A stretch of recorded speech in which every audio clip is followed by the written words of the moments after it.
Suatu hari sepulang dari kantor, seorang suami sekaligus ayah yang baik ingin memberikan kebahagiaan untuk keluarganya. Ia mampir ke warung mie ayam kesukaan istri dan anaknya. Setiba di tempat mie ayam, ia ucap salam beberapa kali namun tidak ada yang menjawab. Warung terlihat sepi, tidak ada orang yang jaga satupun. Saat itu berkisar waktu asar. Di sebelah tempat jualan mie ayam nampak seorang kakek yang keluar dari warungnya karena mendengar salamnya tadi. Kemudian sang ayah dengan senyumannya khas beliau menyapa dan bertanya, "Assalamualaikum Pak, yang jual mie ayam ada Pak?" "Oh, lagi sholat asar Pak. Sudah dari tadi kok, sebentar lagi paling mendatang," tutur sang kakek.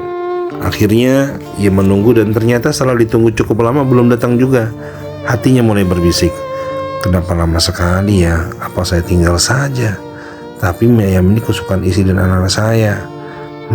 Kalau bukan karena ini kesukaan istri dan anak saya, pasti sudah saya tinggal pulang aja ini."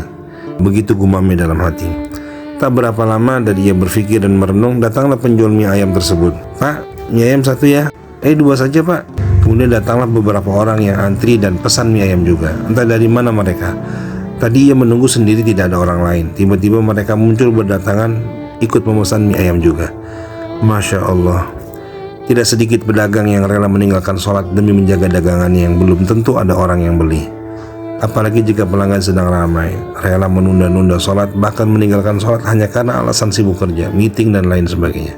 Mereka dan juga kita seakan lupa kadang bahwa Allah lah yang mengatur rezeki hambanya.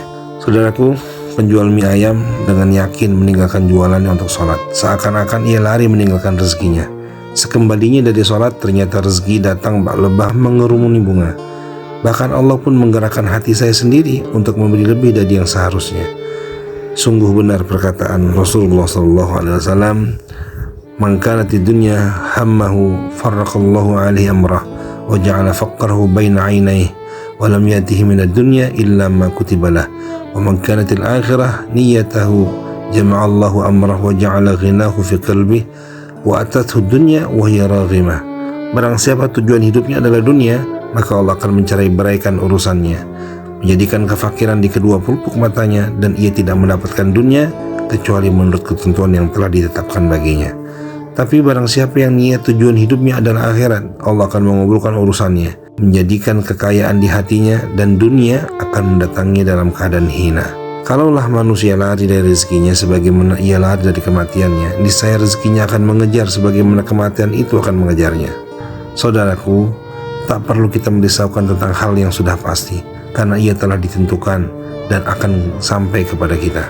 Kematian, rezeki, itu semua adalah sesuatu yang sudah pasti datang dan telah ditentukan oleh Sang Maha Pencipta. Kita hanya wajib ikhtiar menjaga diri agar menetap dalam ketaatan dan kesabaran menerima semuanya.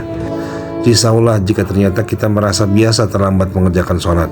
Risaulah jika puasa kita ternyata masih berkata kotor dan kasar. Risaulah jika tamak, ria, hasud masih sering hinggap di hati saat kita beramal. Saudaraku, jika saat masuk kerja kita terlambat, kita masuk dengan kepala tertunduk dan suara lesu karena malu kepada pimpinan, maka apakah kita merasakan hal yang sama saat terlambat dalam sholat dan berdiri di hadapan Allah? Saudaraku, Ramadan hanya tersisa beberapa hari lagi. Mari terus kita berbenah diri, jaga 10 hari akhir Ramadan kita agar tetap semangat.